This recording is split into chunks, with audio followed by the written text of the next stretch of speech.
starting with the chapter limit. So basically, what is limit, and what is the need of limit, what is the reason that we should study limits, and what if limit chapter do not exist.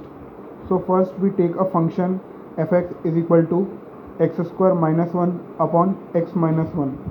Firstly we find some values such as f of 2. As we calculated, it is coming out to be 3. F of 0, it is equal to 1, you can calculate it. F of 3 is equal to 4.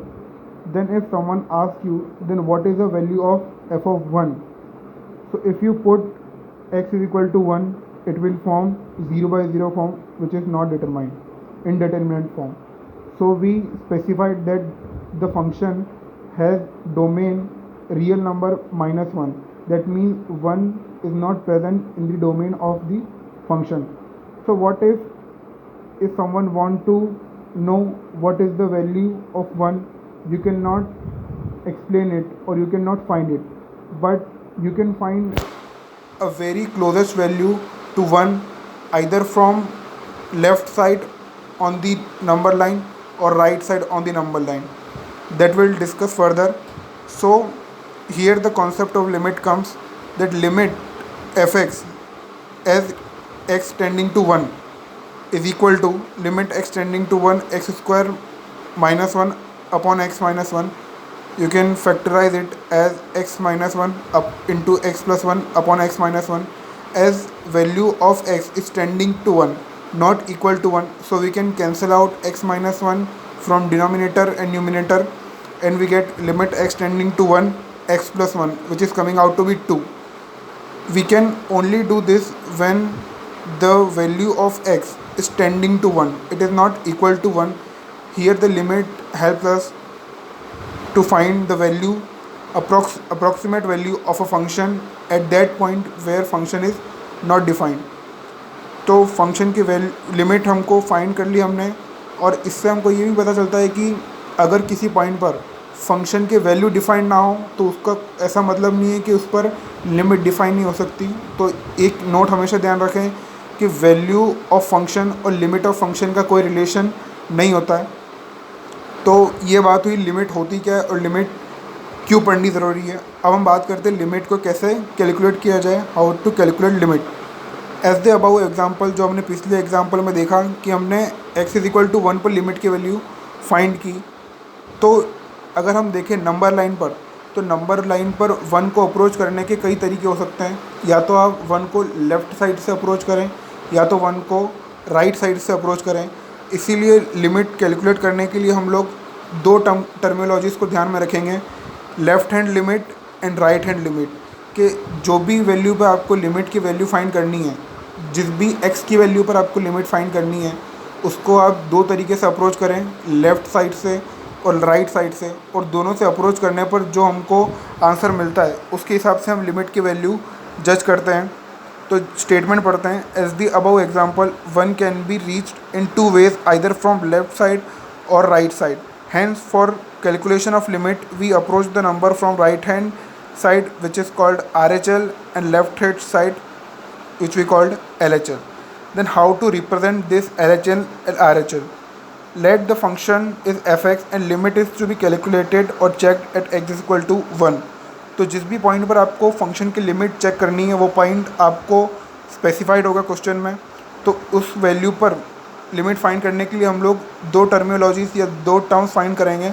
LHL, which is limit x tending to a minus, यानी a को left side से approach करना है. तो जब भी हम limit को, यानी लिमिट जिस भी पॉइंट पे फाइंड करनी है उसको लेफ़्ट साइड से अप्रोच करेंगे, तो जो अप्रोचिंग पॉइंट होगा वो उससे तो डेफिनेटली कम होगा. इसीलिए हमने लिखा है limit x tending to a minus, यानी a से थोड़ा कम. fx इज equal to limit h tending to 0 f of a minus h, where h is positive number and very small number also. होता क्या है कि हम बहुत क्लोजेस्ट जाने की कोशिश करेंगे और बहुत ही क्लोजेस्ट पॉइंट क्या होगा ये हम नहीं जानते. जैसे 1 के पास का क्लोजेस्ट पॉइंट क्या होगा, 0.999999 भी हो सकता है, और राइट साइड से अप्रोच करने पर 1.00001 भी हो सकता है. तो ये क्या होगा इस पर हमको नहीं जाना, हमको सिर्फ ये ध्यान रखना है कि एच एक पॉजिटिव नंबर होगा, और ये जब भी हम इसको F of A minus H लिखेंगे इसका मतलब होगा ए से बहुत छोटा नंबर, और जब भी F of a plus H लिखेंगे इसका मतलब होगा ए से थोड़ा बड़ा नंबर। इसी तरह हम आर एच एल भी कैलकुलेट करेंगे और लिखेंगे limit x tending to a plus, यानी ए को राइट हैंड साइड से अप्रोच करते हुए is equal to limit h tending to 0 f of a plus h. और इन दोनों को अगर आपको कंबाइंड फॉर्म में लिखना है तो हम लिख सकते हैं limit x tending to a f x. अब कैसे पता लगाया जाए कि जिस भी पॉइंट पर हम लिमिट फाइंड कर रहे हैं वो एग्जिस्ट करती है या नहीं, क्योंकि कई बार हमारे पास ऐसे भी केसेस आएंगे जिसमें फंक्शन की लिमिट एग्जिस्ट ही नहीं करेगी। तो ऐसे केसेस में हमको क्या देखना है कि if x at x is equal to 1, यानी जिस पे हम लोग लिमिट फाइंड कर रहे हैं, अगर लेफ्ट हैंड लिमिट और राइट हैंड लिमिट सेम आती है, अगर लेफ्ट हैंड लिमिट और राइट हैंड लिमिट सेम आती है तो हम ये कहेंगे कि फंक्शन की जो लिमिट है उस पॉइंट पर एग्जिस्ट करती है। It has no relation with the value of function at x is equal to है। जैसा हमने हमारे प्रीवियस एग्जांपल में देखा कि एक्स इज इक्वल टू 1 पे जो वैल्यू आ रही थी फंक्शन की वो नॉट डिफाइंड थी, लेकिन उसकी लिमिट एक फाइनाइट वैल्यू आई 2 के बराबर। यहाँ पे हमको ये भी ध्यान रखना है कि अगर एल एच एल और आर एच एल दोनों ही इनफाइनाइट हो जाते हैं तो इसका मतलब ये नहीं है कि दोनों इक्वल है। अगर वो दोनों इनफाइनाइट हो जाते हैं या दोनों एग्जिस्ट नहीं करते तो इसका मतलब हम कंक्लूजन यही लिखेंगे कि limit does not exist at x is equal to है। तो यहाँ तक मैं सोचता हूँ कि मैं आपको लिमिट क्या होती है, लिमिट कैसे कैलकुलेट की जाती है, लिमिट को कैसे रिप्रेजेंट किया जाता है और लिमिट का क्या मतलब है ये समझाने में सक्सेसफुल हूँ। तो हम अब एक एग्ज़ाम्पल के साथ इसको एंड करते हैं। तो एग्ज़ाम्पल है हमारे सामने, limit x tending to 5 x square minus 9x plus 20 upon x minus greatest integer of x, greatest integer of x. तो बॉक्स में हमको लिखा भी हुआ है कि इसका बॉक्स का मतलब GIF यानी ग्रेटेस्ट इंटीजर फंक्शन है। हमको एक्स टेंडिंग टू 5 पे इसकी लिमिट फाइंड करनी है। तो हम लिखेंगे इसको फैक्टराइज किया जा सकता है x square minus 9x plus 20 को x माइनस 5 और x माइनस 4 में। तो इसको फैक्टराइज करके हम लिखेंगे limit x tending to 5 x minus 5 into x minus 4 upon x minus greatest integer of x. अब लिमिट फाइंड करने के लिए हम एक बार लेफ्ट हैंड साइड से अप्रोच करेंगे। तो limit x tending to 5 minus यानी 5 से छोटी वैल्यू पे हम x की जगह रिप्रेजेंट करेंगे एफ ए माइनस एच, यानी 5 minus H minus 5 into 5 minus H minus 4। तो कैलकुलेट करेंगे तो आएगा minus H into 1 minus h, और डिनोमिनेटर में देखें तो 5 minus H minus greatest integer of 5 minus H. अब ग्रेटेस्ट इंटीजर का नेचर आपको पता होना चाहिए कि अगर इंटीजर से थोड़ी भी छोटी वैल्यू अगर इस फंक्शन को मिलती है तो सीधे ही ये n माइनस 1, यानी अगर आप इसको n से थोड़ी भी छोटी वैल्यू देंगे तो n माइनस 1 को आंसर में देता है। जैसे कि हम 5 माइनस एच करें यानी 5 से बहुत छोटी वैल्यू तो भी ये ग्रेटेस्ट इंटीजर फंक्शन इसको 4 वैल्यू देगा। तो हमारी कैलकुलेशन हो जाएगी 5 minus H minus 4 that is 1 minus H. अब क्योंकि लिमिट h टेंडिंग टू 0 की है तो हम 1 माइनस एच और डिनोमिनेटर और न्यूमिनेटर से कैंसिल कर देंगे और बचेगा limit h tending to 0 minus h that is equal to 0। तो यानी LHL की वैल्यू हमारे पास 0 आ गई। अभी हमारे पास एक और टास्क है RHL कैलकुलेट करने का। तो RHL कैलकुलेट करेंगे तो limit x tending to 5 plus, यानी 5 को राइट हैंड साइड से अप्रोच करते हुए 5 प्लस एच माइनस 1। फंक्शन आपको ध्यान रखना है क्या है हमारा, x square minus 9x plus 20, तो 5 plus H minus 5 into 5 plus H minus 4। और कैलकुलेशन करेंगे तो h इंटू 1 प्लस एच और डिनोमिनेटर में 5 प्लस एच माइनस। अब 5 से थोड़ी भी बड़ी वैल्यू देंगे तो इसका ग्रेटेस्ट इंटीजर फंक्शन 5 ही रहेगा। तो 5 प्लस एच तो नीचे h आ गया, एच कैलकुलेट कैंसिल होके बचेगा limit h tending to 0 1 plus h that is equal to 1। अब RHL की वैल्यू आ रही है हमारे पास 1, और हमने पिछले ही देखा था कि अगर LHL और RHL एक दूसरे के इक्वल ना आए किसी पॉइंट पर तो हम कहेंगे कि उस पॉइंट पर फंक्शन की लिमिट एग्जिस्ट नहीं करती। Hence LHL is not equal to RHL, limit x tending to 5 do not exist. अब यहाँ पे मैं आपको एक इम्पॉर्टेंट नोट बताना चाहूँगा कि for greatest integer function and fractional part function limit do not exist eight integral point. इस पर आपको ध्यान रखना है और इसके बारे में आप सोच सकते हैं कि इसको कैसे प्रूव किया जाए। अब यहाँ पे कुछ इंपॉर्टेंट इनडिटर्मिनेंट फॉर्म में बताना चाहूँगा जिसका कि हम यूज़ अपने आने वाले वीडियोस में करेंगे, जिससे आपको कि ज़्यादा अच्छे से समझ में आएगा। तो ये फॉर्म होते हैं 0/0, इनफाइनाइट बाई इनफाइनाइट। अच्छा, आप इन लिमिट्स को कैसे देखेंगे? जब भी आपको लिमिट का क्वेश्चन दिया हो, उसमें जब आपको जिस भी पॉइंट पर लिमिट फाइंड करनी हो, उस वैल्यू को अगर आप अपने फंक्शन में पुट करते हैं तो हमको इनमें से कोई ना कोई एक फॉर्म बनती हुई दिखाई देगी। सबसे इंपॉर्टेंट होता है यहाँ पे 0/0, इनफाइनाइट बाई इनफाइनाइट, और उसके अलावा भी कुछ पॉइंट्स, कुछ इंडिटरमिनेंट फॉर्म है, जैसे 0 into infinite, infinite minus infinite, infinite raised to the power 0, 0 raised to the power 0 and 1 raised to the power infinite. अब इसको सॉल्व कैसे किया जाता है, इसके कुछ मेथड्स हम लोग देखेंगे। तो वो मेथड्स है मेथड फॉर डिटरमाइन लिमिट्स। तो इसमें फर्स्ट मेथड हमारे पास आती है फैक्टराइजेशन मेथड। अब फैक्टराइज करना हम सबको बचपन से आता है कि हम जो भी फंक्शन दिया हुआ है उसको फैक्टराइज करेंगे, उसके रूट्स में चेंज करेंगे और कैंसलेशन करके फाइनल आंसर तक पहुँचेंगे।